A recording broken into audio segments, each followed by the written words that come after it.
everyone, and welcome back to Teaching English to Kids, a journey of fun learning. I'm your host, Paola Pando. Think about the last time you saw a child completely absorbed in a game. Their focus is intense, their energy is high, and they are using language, sometimes a lot of it, to negotiate, strategize, and celebrate. Now imagine if you could bottle that focus and energy and power it directly into learning new English words. What if I told you that is possible? Today in episode 11, we are diving deep into one of the most joyful and effective tools in our teaching toolbox, using games to teach vocabulary. We are going beyond just saying games are fun to uncover the science behind why they work so well, tackle the practical challenges, and I'll give you a treasure chest of game ideas you can adapt for your classroom immediately. So let's get ready to play. But as usual, let's recap and connect to our teaching philosophy. In our previous episodes, we'll build a strong case for how children learn best. In episode 5, The Storytelling Brain, we saw how stories provide rich and contextualized language. In episode 7, The Rhythm of Learning, we explore how music and melody make language sticky. And in episode 10, we champion the inductive approach, which I love, by the way, where children discover rules for themselves. Well, games sit at the beautiful intersection of all these ideas. A good game provides a compelling context, often has a rhythm of repetitive structure, and is the ultimate inductive activity. Children discover the meaning and use of vocabulary through the very process of playing. So it's learning in disguise. See? But let's go to the why. Why are games such a powerful tool for vocabulary acquisition? The research, like this excellent 2016 paper by Sahar Amir Baksh, I hope I pronounced it well, we are drawing from today, points to several key reasons rooted in both education and neuroscience.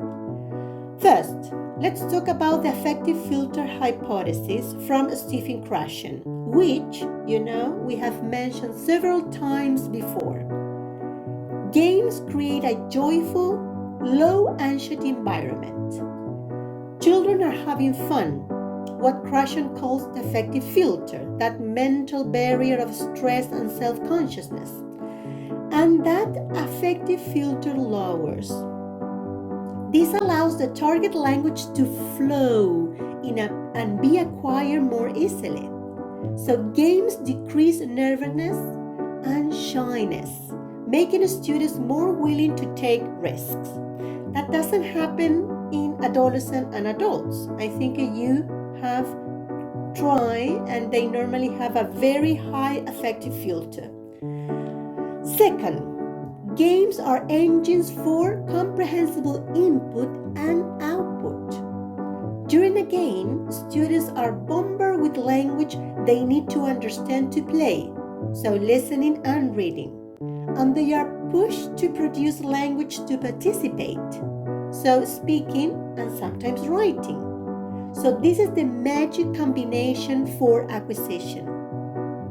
But there's more. Neuroscientists like Bransford, Brown, and Cocking in 2000 highlight that games stimulate emotions. And we know from neuroscience that emotional arousal helps cement long-term memories. A boring vocabulary drill is quickly forgotten. The thrilling moment your team wins a round of hot potatoes by guessing the word astronaut is unforgettable, and with it, the word itself. See?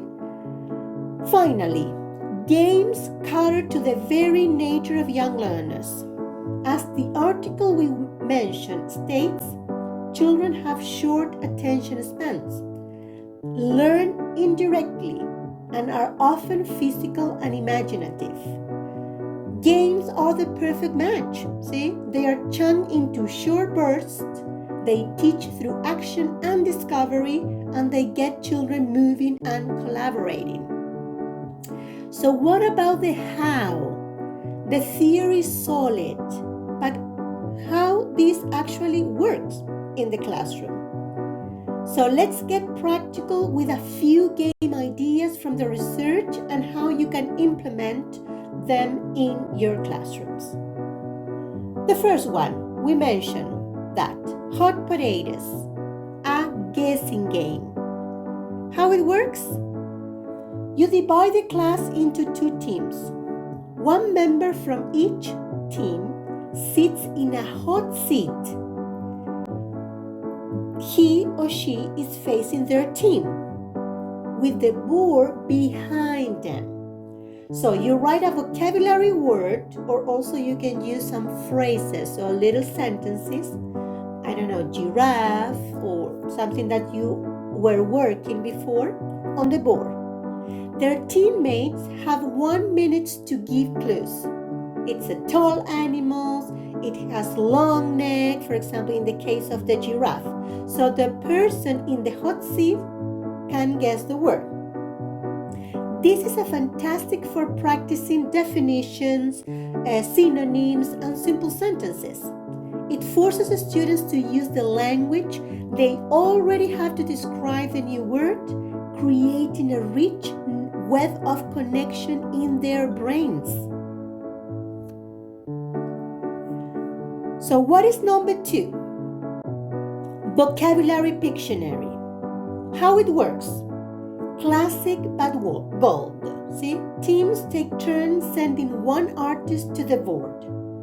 You can show them a vocabulary word or phrase, the same as before, and they have to draw it. Their teams must guess. See? This is a brilliant way to check for comprehension without using translation. Remember, this is our philosophy. So students, we need to focus on acquisition. So we should try not to translate. So this kind of game is perfect for not translating. If a student draws a bank, for example, as a place to sit by a river instead of a place for money, for example, you instantly know there is a misunderstanding to clarify. So that is a very good way to clarify this polysemy. That is in vocabulary. What is our number 3? The game, the washing line. The washing line is a TPR listening game. This is a fantastic one from the article we mentioned before. You hang a rope across the front of the class. Have 2 bags filled with various items of clothing.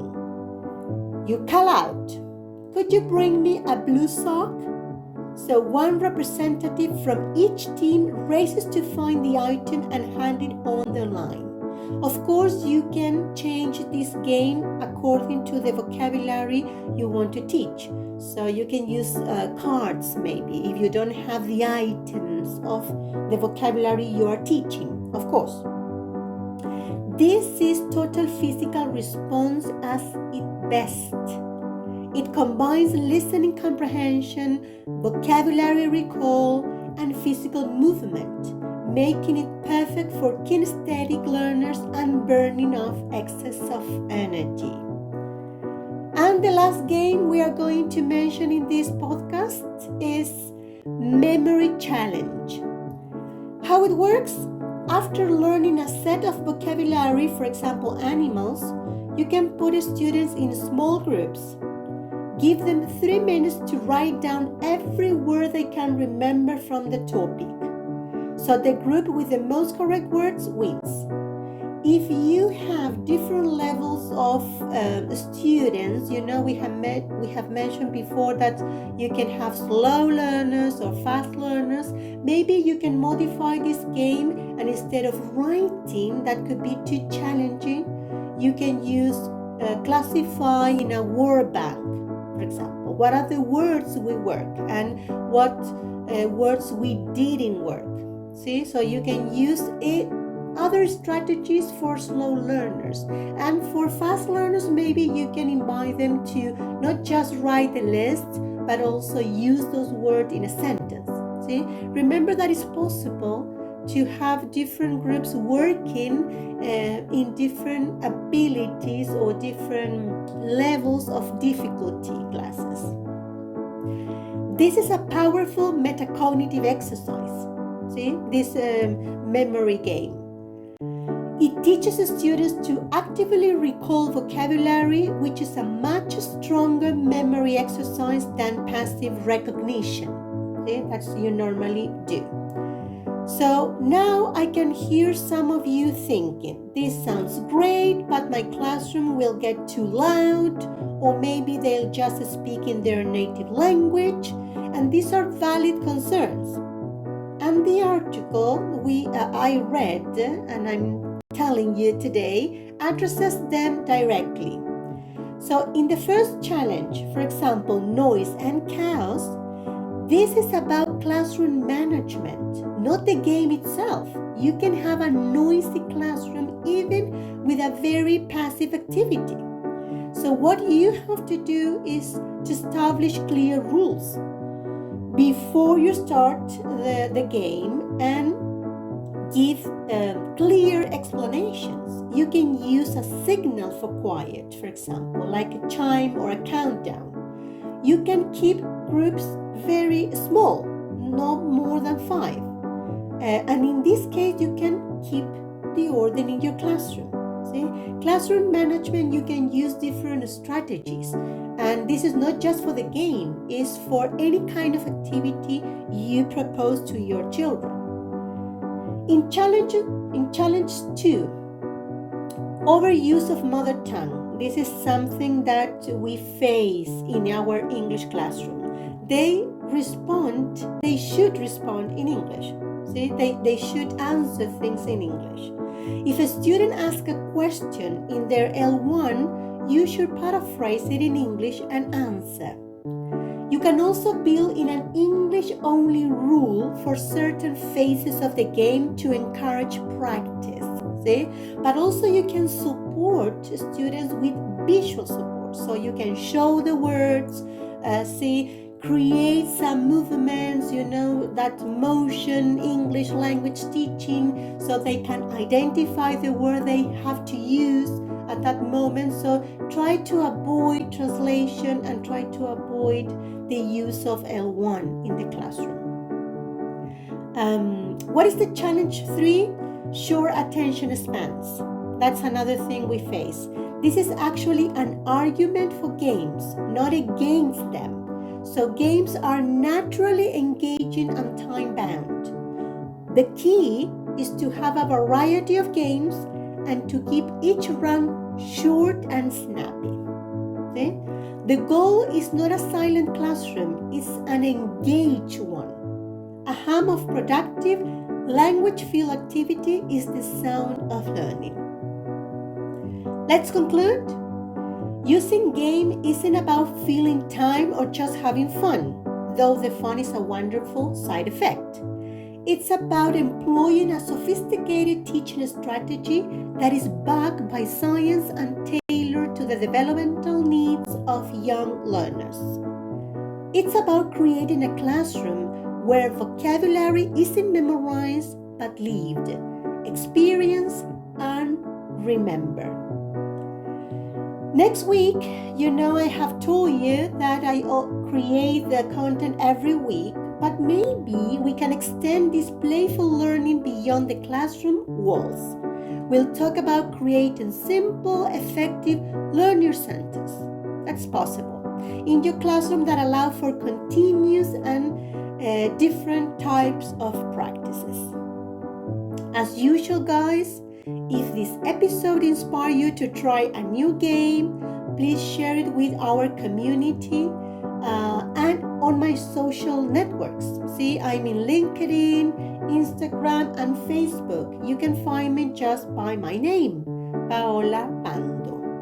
So remember, when you play a game with your students, you are not just playing, you are building neural pathways, lowering anxiety, and creating joyful memories around the English language. So now go and play.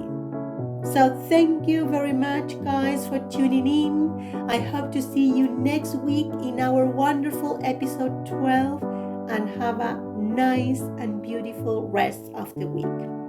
Bye, everyone.